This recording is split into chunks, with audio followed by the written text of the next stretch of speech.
The carrier came home bleeding. She trailed a slick of black oil across Pearl Harbor, her flight deck scorched, a bomb hole punched clean through 4 of her decks. 66 of her men were dead. The yard workers were told they had 90 days of repair work in front of them. They were given 3. The admiral who brought her home was a quiet Balding Farm boy from Iowa. He had not slept properly in weeks. He had just fought the first carrier battle in human history, and he was about to fight the second and win it. Then a third. No other American admiral in the entire Second World War would ever match that record. Not Halsey, not Spruance, not one of them. 4 months later, he was gone, not court-martialed, not disgraced, not killed in action, just quietly moved. Sent north into the freezing fog of the Aleutian Islands to command a frozen backwater where no Japanese carrier would ever come and no decisive battle would ever be fought. He would never command an aircraft carrier again, not for the rest of the war, not ever. He would never write a memoir. He would never sit for an interview. He would never speak in public one word in his own defense while the men who had passed him over told his story for the next 50 years. His name was Frank Jack Fletcher. He won the battles that turned the tide of the Pacific War. And the United States Navy buried him alive in the snow and made sure your grandfather's history books would never write his name. This is the story of how a war hero became a ghost. Picture the deck of the USS Yorktown on the afternoon of the 4th of June, 1942. The sea north of Midway is a bright, hard blue, the sun is says high, and the aircraft carrier that had been patched together in 3 days by men working around the clock is dying beneath the feet of a 57-year-old admiral in a salt-stained khaki uniform. The bombs came just after noon. 3 of them, one tore straight through the flight deck, another exploded in an uptake and killed the men in a boiler room where they stood. The ship went dead in the water. Black smoke poured up her stacks and stained the sky. The admiral did not move. He stood on the flag bridge and watched his ship burn, and he understood, stopped in the cold and simple way that only a man who has commanded ships in war can understand, that his flagship could no longer fight. She could not launch aircraft. She could not recover them. She could not signal properly.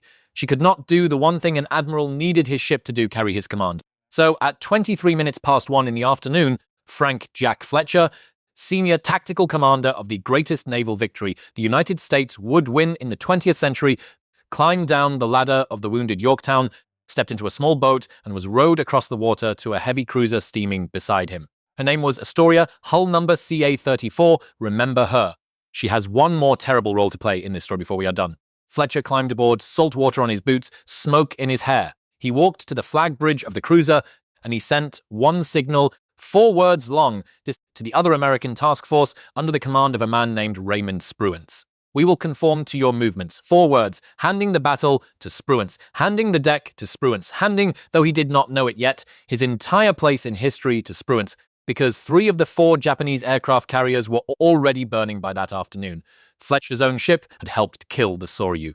The plans he had set in motion at dawn were already crushing the Imperial Japanese Navy at the bottom of the Pacific. But the 4th Japanese carrier, the Hiryu, was still afloat, still striking back, still dangerous. And it would be Spruance with 2 undamaged flat tops under his flag who finished her in the golden light of 5 o'clock. Spruance would receive the credit.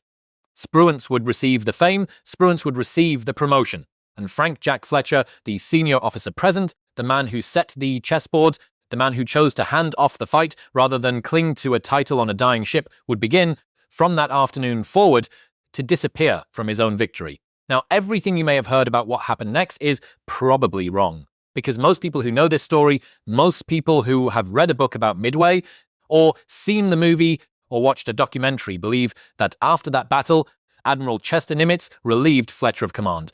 He did not. Fletcher was not fired in June, he was not fired in July, he was not fired in August. He sailed south from Midway with 3 aircraft carriers under his flag. He covered the first American land offensive of the entire war. He fought and won a 3rd carrier battle in the Eastern Solomons on the 24th of August. And on the last day of August, a Japanese submarine put a torpedo into his flagship and threw him bodily across the bridge and opened a deep gash across his forehead. He rowed the crippled carrier home, he was hospitalized, he went on his first leave of the entire war, and only then quietly on dry land while he was still healing did the orders come. No court-martial, no hearing, no formal statement. Just orders to Alaska. That distinction matters, because a man who is relieved for cause gets a reason on paper, a man who is simply not brought back gets nothing. No charge, no defense, no chance to speak for himself. And silence, as you are about to learn, is the easiest thing in the world to fill with a lie. So before we put Frank Jack Fletcher on trial for the crime of cowardice, let me show you who the prosecution wants you to believe flinched. Veracruz, Mexico, April of 1914. The Mexican harbor is thick with smoke, the city is on fire, American Marines are fighting in the streets, American civilians and refugees are trying to escape the interior, and the shells are dropping into the water among the moored ships. A 28-year-old naval lieutenant stands on the deck of a refugee transport called the Esperanza. His name is Frank Jack Fletcher. The ship has already been struck by rifle fire more than 30 times. Under fire, he loads more than 350 refugees aboard her. He gets them out into the stream. He gets them clear of the guns. He does not leave the ship until every last one of them is safe. The next morning, he goes back. He takes a refugee train into the interior of a country believed to have mined its own railway tracks, and he does it under a flag of truce, and he brings the people out. For that, the United States government awards him the highest military honor this country gives a sailor. The Medal of Honor? 4 years later, in the freezing grey waters of the North Atlantic, Lieutenant Commander Frank Jack Fletcher takes command of the destroyer USS Benham, and he escorts convoys through waters thick with German submarines. For that duty, exacting and hazardous, the Navy awards him the Navy Cross. Now look at that record, a Medal of Honor and Navy Cross. 20 years of destroyers and cruisers in the interwar Navy, a man who had commanded 5 different destroyers before most of his peers had commanded one. This is the man the prosecution wants you to believe lost his nerve at the age of 57. Whatever caution Frank Jack Fletcher would later be accused of in the summer of 1942, it was not the caution of a frightened man. It never was. Hold that in your mind, because everything the enemies of Frank Jack Fletcher would say about him for the next 50 years depend on you forgetting it. There is one more thing you have to see before the trial can begin. Because before Midway, before the Coral Sea, before the first fuel argument that put Ernest King into a cold and lasting fury with him, there was Wake Island. Wake Island, a coral atoll in the middle of the Pacific, 2,300 miles west of Pearl Harbor. In the first week of the war, the Marines on Wake shot down Japanese aircraft, sank 2 Japanese destroyers, and held out against invasion. And Pearl Harbor sent a relief expedition steaming west to save them. The task force was built around the carrier USS Saratoga. Its commander was Rear Admiral Frank Jack Fletcher. And on the 22nd of December, 1941, when Fletcher's task force was still 500 miles from Wake, the order came from Pearl Harbor. Turn around. Come home. That order was not signed by Fletcher.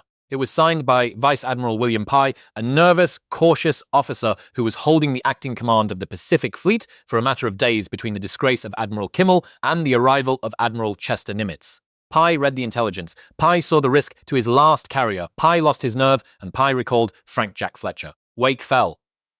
The Marines who survived went into Japanese prison camps for nearly 4 years. Most of them never forgave the United States Navy for coming within 500 miles of them and then turning around. And here is what history did next. The stink of that decision, the shame of that retreat, did not settle onto William Pye, the man who actually gave the order. It settled onto Frank Jack Fletcher, the man on the bridge. Samuel Eliot Morison, the official historian of the United States Navy in the Second World War, who would later become one of Fletcher's harshest critics, admitted in print that this call was Pye's call, not Fletcher's. But by then, the damage was done. The rumor was already loose. Fletcher, the Marines said. Fletcher had left them. Fletcher was cautious. Fletcher would not fight. That is the first stain, the first drop of ink into clear water, and in the 10 months that followed, 4 more stains would fall. Charge 1. He was, by temperament, too cautious, a careful man in a job that demanded a gambler. Charge 2. He lost the USS Lexington at the Coral Sea, and Admiral Ernest King, who never forgave a sunken ship, would never forgive him for it. Charge 3. He abandoned the United States Marines on the beach at Guadalcanal, and the worst surface defeat in American naval history happened the very next night in the black water off an island called Savo.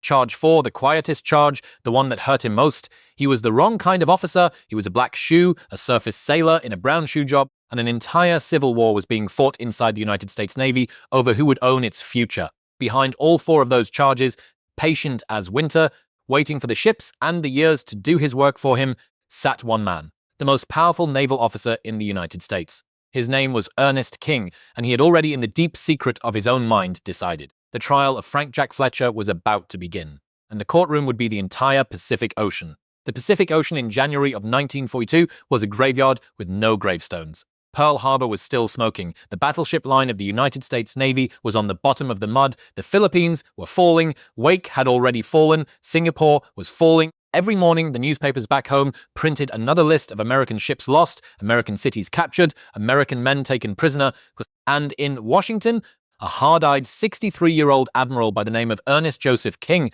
the commander-in-chief of the entire United States fleet, was demanding something to hit back with. Anything, anywhere now.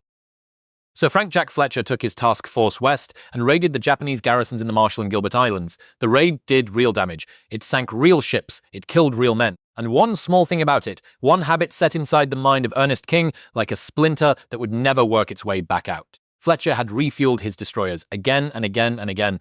An aircraft carrier of 1942 could steam for weeks without seeing a tanker. Her destroyer escort could not. They burned fuel oil at a frantic rate, and they were forever drinking from the larger ships to top themselves off. Fletcher, careful by temperament, orderly by training, seemed almost incapable of going into a fight without giving his small boys one more drink, even on days when the logs said they had plenty. Ernest King saw this in the message traffic from his office 3,000 miles away. And Ernest King, from his desk chair in Washington, fired off a signal so sharp that one of Fletcher's own cruiser commanders, a captain named William Ward Smith, read it and looked across the bridge at the Admiral and said the words that survive in the record. That is the stinkingest message I have ever read. Fletcher took the paper, he read it, he set it down, he said 5 words back. I am not perturbed, but Ernest King was... And here is the part the easy version of this story will never tell you, because the easy version wants Ernest King to be a tyrant. Maybe he was. But King was not wrong about the fuel. Fletcher really did refuel constantly. He really did top off his destroyers on days when another commander would have closed the distance and struck. The aircraft carrier was a weapon of speed and audacity, and here was an admiral who treated it like a battleship that needed careful housekeeping. You are going to hear that habit again later in this story in the worst possible place, because in the summer of 1942, it will cost Frank Jack Fletcher one of the 3 most precious ships he has. Remember it. But first, before he sailed down into the Coral Sea, one moment. Because this one moment, more than anything else in this entire story, tells you who Frank Jack Fletcher actually was on the inside. The Battle of the Coral Sea was days away. It was going to be the first battle in the history of human warfare fought entirely by aircraft launched from ships that never saw each other. 2 American carriers, 2 Japanese fleet carriers, plus escorts. And the man in tactical command of the American flat tops was a surface officer who had never in his life earned a pilot's wings. He knew it, so when Rear Admiral Aubrey Fitch arrived the task force, Fletcher's own classmate from the Annapolis class 19006, an aviator, a man who had spent his entire career flying off pitching decks, Fletcher made a decision that would have killed the ego of most flag officers on this planet. He gave Fitch tactical control of the air battle. He kept overall command for himself. The strategic decision stayed with, but the actual moving of the squadrons, the timing of the launches, the recovery of the strikes, the close work that only a real aviator understood, he handed it to the man who understood it best. That is not the act of a coward. That is not the act of a small man. That is the act of a professional who understood, deep in his bones, that the weapon he had been handed was a team, not a sword in his own hand. Remember that, because the brown shoe aviators, the aviator community, would later spend 50 years telling the country that Fletcher was an interloper, a black shoe holding a brown shoe's job. A gun club admiral who did not understand the machine he was riding. This is the interloper, at the very first carrier battle ever fought, handing the aviator community's most prized set of controls to one of their own. Now into the Coral Sea. It was a confused, groping 2-day battle. Neither side could find the other cleanly. Scout reports came in garbled and contradictory. Both fleets launched full strikes against the wrong ships. The Japanese sank a lonely American oiler named the Nisho and a lonely American destroyer named the Sims, thinking they were a carrier and a cruiser. And Fletcher's own strike on the 7th of May went out looking for the big Japanese fleet carriers, Shokaku and Zuitaku, instead stumbled onto the light carrier Shoho. 93 American aircraft fell on her at once. 13 bombs, 7 torpedoes, and a young lieutenant commander named Robert Ellington Dixon, leading Lexington's dive bomber squadron, pulled out of his dive, saw what was happening below him, and keyed his radio and sent home a message that would run in every American newspaper the next morning and would live for the rest of the 20th century. Scratch 1 flat top, Dixon to carrier, scratch 1 flat top. The Japanese struck back the following afternoon. They found Fletcher's carriers. And the great fleet carrier USS Lexington, long-hulled, elegant, one of only 4 American flat tops still afloat in the entire Pacific, took 2 torpedoes and 2 bombs on her port side. The damage was survivable. What was not survivable was what came next. Aviation gasoline vapor pooled in her lower decks. A spark somewhere in the dark caught it. The chain of internal explosions that followed tore her apart from the inside, slowly, hour by hour, until nearly nothing was left of her but a burning hulk drifting on the Coral Sea. Almost 3,000 of her men were taken off alive. 216 were not. The Navy would not leave her for the Japanese to find. Late that evening, the destroyer USS Phelps put 5 torpedoes into her side, and the great ship rolled over, and she went to the bottom. And 3,000 miles away, in Washington, a calculation crystallized in the mind of Ernest King that would never for the rest of Frank Jack Fletcher's life thaw. Fletcher had won the strategic battle. His aircraft had put the Shokaku out of the war for 2 months. His fighters had savaged the air group of the Zuikaku so badly she could not fight either. Because of those 2 Japanese carriers missing from the enemy order of battle, 4 weeks later, the Battle of Midway would become a battle the United States could actually win. But Ernest King did not see ledgers. He saw a number. Lexington sunk, and Frank Jack Fletcher, in the mind of the man who could end any officer's career in the United States Navy with a single signature, was now the admiral who had lost her. Charge 2 filed, and the prosecutor sat in Washington, and he waited. 4 weeks later, Midway, the most important naval battle of the entire 20th century. The USS Yorktown, patched together in 3 days by exhausted men working around the clock, welders still on her hull as she sailed, is limping northeast of Midway Atoll at a top speed of 27 knots. She is Fletcher's flagship. Under him, in tactical command of the other American task force built around the carriers Enterprise and Hornet, is a 55-year-old rear admiral almost no one in the fleet knew well. His name is Raymond Ames Spruance. He is a cruiserman. He has in his entire career about 1 week of experience commanding aircraft carriers. The man who should have been in Spruance's job, the famous brown shoe carrier, Admiral William Halsey, Bull Halsey, is at that moment lying in a bed at Naval Hospital, Pearl Harbor. He has a stress-driven skin disease covering most of his body. He cannot sleep. He has lost 20 pounds. He has begged Chester Nimitz to give the job to Spruance. So Spruance has the job. 25 minutes past 10 on the morning of the 4th of June, 1942, in one of the great coincidences in the history of warfare, dive bombers from both American task forces arrived over the Japanese fleet at the same instant. Nobody had planned it, nobody had coordinated it. 2 strike groups, launched from 2 different carriers, thrown into the sky through hours of chaos and error and dead pilots, arrived at the exact same moment, 6 minutes apart, in a coordinated hammer blow that no human being in either navy had actually coordinated. In roughly 6 minutes, 3 of the 4 Japanese fleet carriers were on fire and finished. The Akagi, the Kaga, the Sorkshura Yorktown's own dive bombers helped break the Soryu, but the 4th Japanese carrier, the Hiryu, was still afloat, and she struck back. Just after noon, Hiryu's bombers came down through Yorktown's fighter cover and put 3 bombs into her flight deck. One went straight through the deck, another exploded in an uptake and killed the men in a boiler room where they stood. The great carrier went dead in the water. 23 minutes past 1 in the afternoon. Frank Jack Fletcher, the senior officer present at the greatest naval victory the United States would win in the entire war, climbed down the side of his crippled flagship, stepped into a small boat, and was rowed to the heavy cruiser USS Astoria. He walked to her flag bridge. He sent the forward signal, "We already know. We will conform to your movements," and Raymond Spruance took the deck. Now hear me clearly, because this is where the easy version of the story fails you again.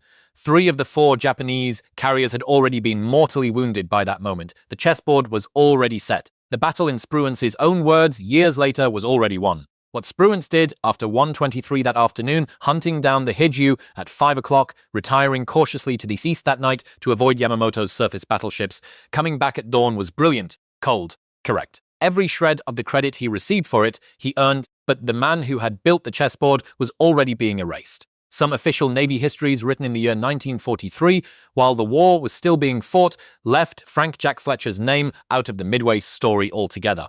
The senior commander at the most important American naval victory of the 20th century disappeared from the record of his own battle before the war was even over. And now I want you to see the cruiser one more time. USS Astoria CA-34, the ship that carried Frank Jack Fletcher away from his greatest victory. 66 days from that afternoon, the Astoria will be at the bottom of the sea, off a small island called Savo, inside an hour, most of her crew lost in the darkness. And the loss of her and 3 of her sisters will become the single most damning piece of evidence the prosecution will ever have. Hold her name. 6 days after Midway, while Frank Jack Fletcher was still at sea, still tired, still salt-crusted, still carrying 3/4 of America's surviving carriers on his shoulders, a quiet decision was made in an office in Pearl Harbor that would decide the rest of his life. He did not know about it. He would not know about it for months. On the 18th of June, 1942, Rear Admiral Raymond Ames Spruance walked into the headquarters of the Pacific Fleet, and he sat down at a desk, and he became the Chief of Staff of Admiral Chester W. Nimitz. Day after day, in the wood-paneled corridors of the CIN-CPAC compound at Pearl Harbor, Spruance sat at Nimitz's elbow. He helped plan the entire future of the Pacific War. He became the trusted hand, the known quantity, the voice the boss heard first every morning. And 6,000 miles away, in the smoke and the diesel and the long swells of the South Pacific, the man who had actually won the battles, the man who had done the fighting, was simply not in the building. If you have ever, in your working life, watched the person who delivered the results out in the field get quietly passed over in favor of the person who stayed back at headquarters and managed the relationship with the boss, then you already understand something. The official histories will not quite say out loud. The United States Navy of 1942 would feel right at home in any large corporation in America today. The man who took the risks was wounded, riding a broken ship home. The man who would inherit the war was in the office. Guadalcanal, August 7th, 1942, the first American offensive of the entire Second World War. 16,000 United States Marines came ashore on a stinking, jungle-choked, malaria-ridden island in the Solomon Chain called Guadalcanal and on a smaller island called Tulagi. The men called it Operation Shoestring because every rifle, every shell, every fuel can, every ration had been scraped together from a country that had not yet finished mobilizing. Frank Jack Fletcher, now a vice admiral, commanded the entire expeditionary force. 3 carriers under his flag: Saratoga, Enterprise, Wasp. The amphibious force, the transports with the Marines, was under Rear Admiral Richmond Kelly Turner. The Marines on the beach were under Major General Alexander Vandergrift. Days before the landings, in a planning conference aboard Saratoga, Fletcher told the others something they did not want to hear. He said his carriers could stay tied to the beachhead for 2 days. That was all. After that, he would have to withdraw them. Vandergrift said he needed at least 4 days to unload his supplies. Turner backed the Marines. They were shouting. Fletcher grudgingly stretched to 3. Then the landings began, and the unloading fell behind schedule, the way unloading always falls behind schedule in war. On the evening of the 8th of August, with the transports only partly unloaded, Frank Jack Fletcher sent the message that would define the rest of his life. He reported that his fighter strength had been cut from 99 aircraft down to 78 in 2 days of combat. He noted that Japanese torpedo bombers were operating in the area. He recommended immediate withdrawal of the carriers to refuel. His superior Vice Admiral Robert Gormley, commander of the entire South Pacific, read the message that night at his headquarters in Niue. Gormley approved the withdrawal. Say that again. Gormley approved it. The order that would be blamed on Frank Jack Fletcher for the next 50 years was signed Fletcher's boss on the record, in the message traffic, in the war diary. But history did not care, because in the black, moonless, early morning hours of the 9th of August, the worst happened. A Japanese cruiser force under Vice Admiral Gunichi Mikawa came down the channel between the islands, and in the pitch dark, in about 32 minutes, they sank 4 Allied heavy cruisers: the Vincennes, the Quincy, the Australian ship Canberra, and the Astoria C-34, Fletcher's flag of Midway, down. More than 1,000 Allied sailors died in barely half an hour of gunfire. It was, and remains to this day, the worst open water defeat in the history of the United States Navy. The Marines on the beach, the Marines Fletcher had left with 3 days instead of 4, never forgot. They invented a bitter, unofficial decoration and called it the George Medal. On the front, an outstretched navy sleeve, dropping a hot potato into the palm of a tired Marine, the motto beneath it, in mock Latin faciat Georgius: "Let George do it." To Vandergrift, to the men who would starve and shiver on that island for the next 4 months, and above all to Kelly Turner, who in the year 1945 would actually use the word desertion Frank Jack Fletcher had run. That is the charge that did the real damage, because it gave Ernest King an ally he had never had before. It is one thing for the commander-in-chief of the fleet to want you gone. It is another thing entirely for the United States Marine Corps to despise you at the same moment. But now, follow me here, because the easy version of the story breaks against a fact the prosecution will never tell you. Fletcher's carriers, at the moment Mikawa struck, were more than 100 miles south of Savo Island. Savo was a night surface action, cruisers and destroyers gun-to-gun in pitch darkness. Carrier aircraft in 1942 could not fight at night. They could not. The technology did not exist. The radar was not there yet. The training was not there yet. Mikawa attacked at night for exactly that reason. He knew that the moment the sun came up, American planes would own the sky and his cruisers apart.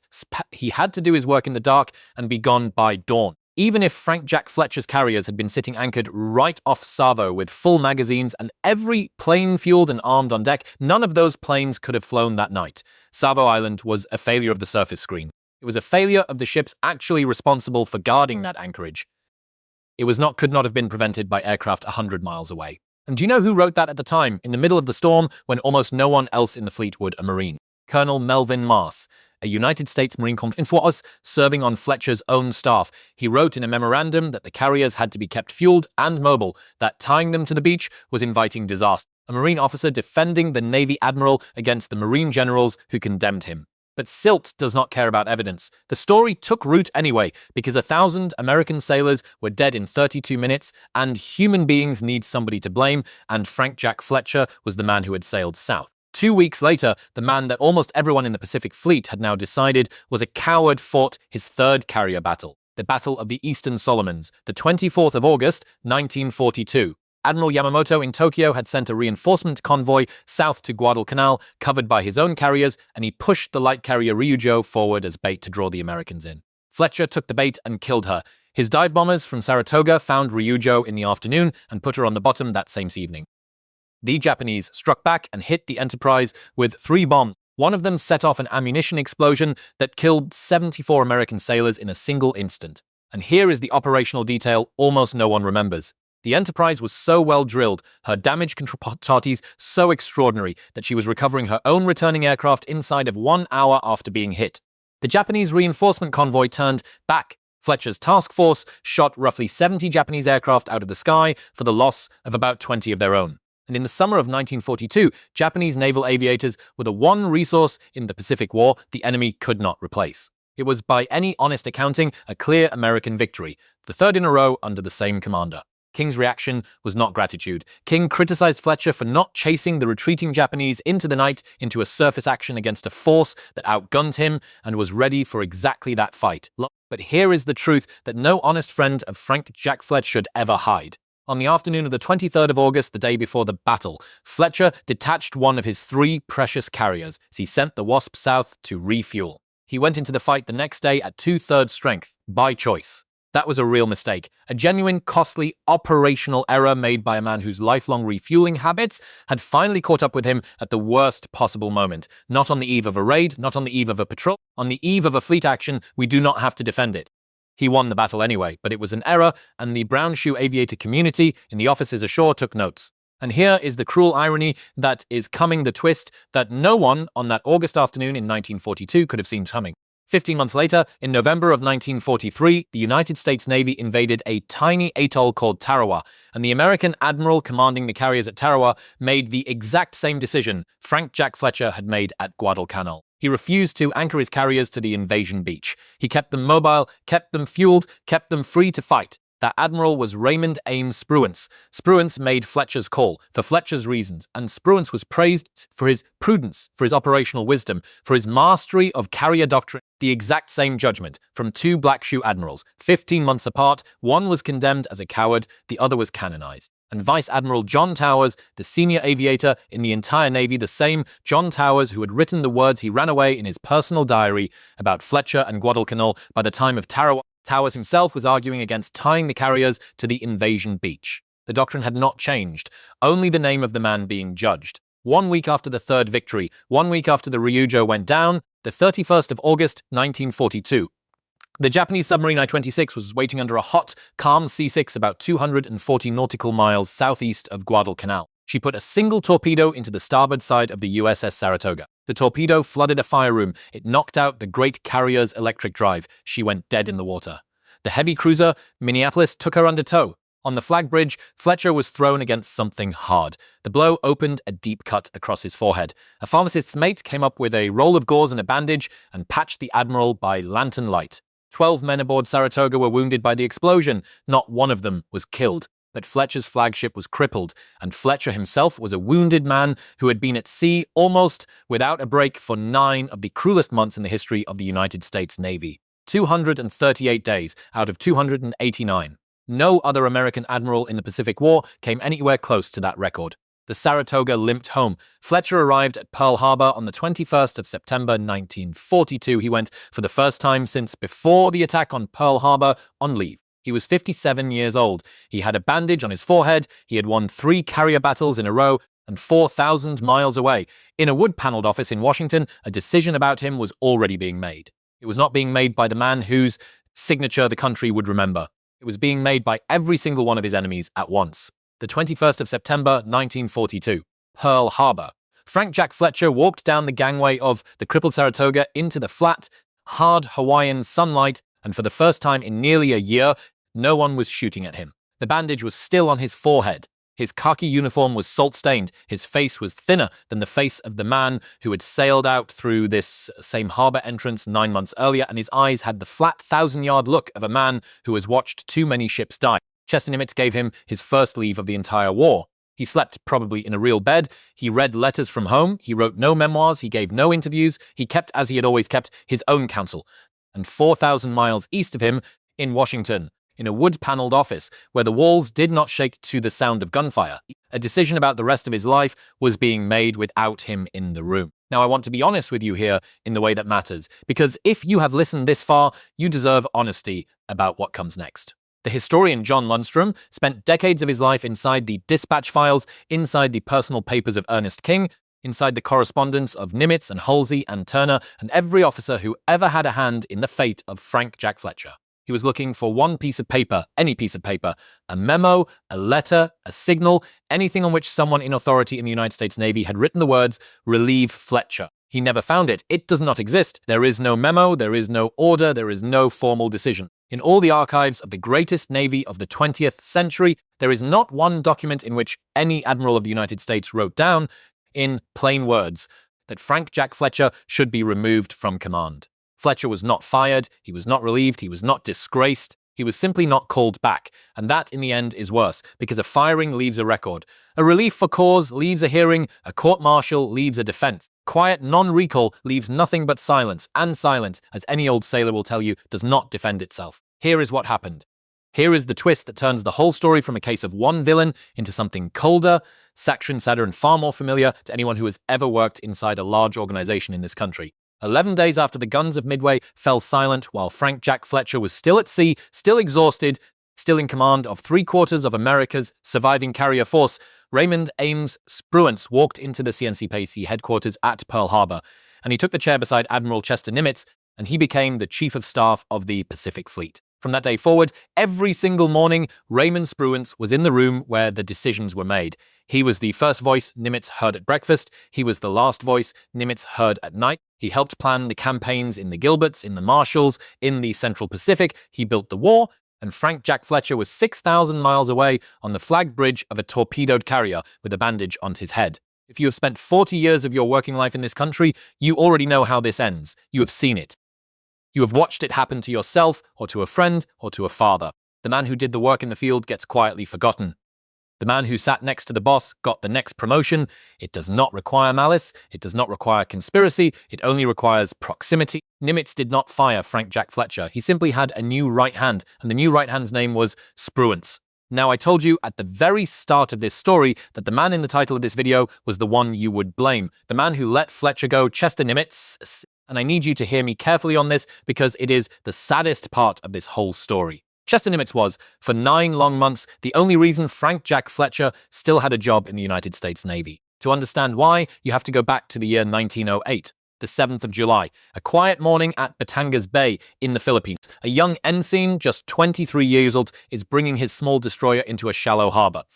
He has failed carelessly, uncharacteristically, to check the tide table. His ship reaches up on a mud bank and stops, and for one long, awful moment, the young ensign realizes that his career has just ended before it began. His name was Chester William Nimitz. They court-martialed him, they found him guilty of neglect of duty, they gave him a letter of reprimand. And an older admiral, who had seen something in the boy that the paperwork could not see, testified that this was a good officer who would take more care in the future. They let him keep going.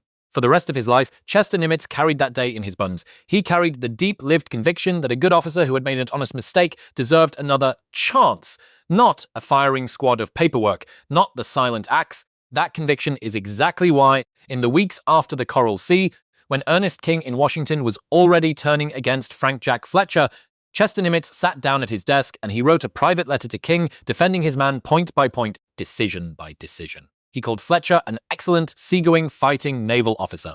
He recommended him for promotion to Vice Admiral. He recommended him for the Distinguished Service Medal. He kept him in command at Midway over King's private reservations. He sent him south to Guadalcanal because he still believed in him. For 9 months, Chester Nimitz was the shield.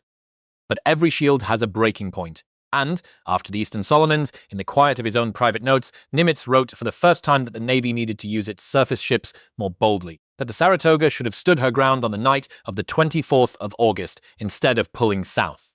The shield did not shatter that day. It only lowered an inch, a degree. And in that inch, in that degree of tilt, the future of Frank Jack Fletcher was decided. By late September of 1942, there is real evidence buried in the dispatches John Lundstrom read 60 years later that Nimitz still intended to bring Fletcher back, to give him the Saratoga Task Force again once the great carrier was repaired. But then, on the 18th of October, 1942, a decision was made in Pearl Harbor that closed the door forever. The situation in the South Pacific had grown desperate. Robert Gormley, the man who had approved Fletcher's withdrawal from Guadalcanal, had proven to be exactly the wrong commander for a desperate campaign. He was in Nimits's private words to Gormley's own son years later near some kind of mental breaking point. The Marines on Guadalcanal were starving. The Navy was losing ships in the Blackwater off Savo faster than the shipyards could build them. Nimitz needed a fighter, and there was one available, William Halsey, recovered from his skin disease, back in the Pacific. Charismatic, an aviator, a man whose very presence in the South Pacific would make the Marines cheer. Halsey took the whole command, and the plan to bring Frank Jack Fletcher back to a carrier task force, if it had ever truly been firm, simply dissolved. No one had to relieve him, they only had to not call him.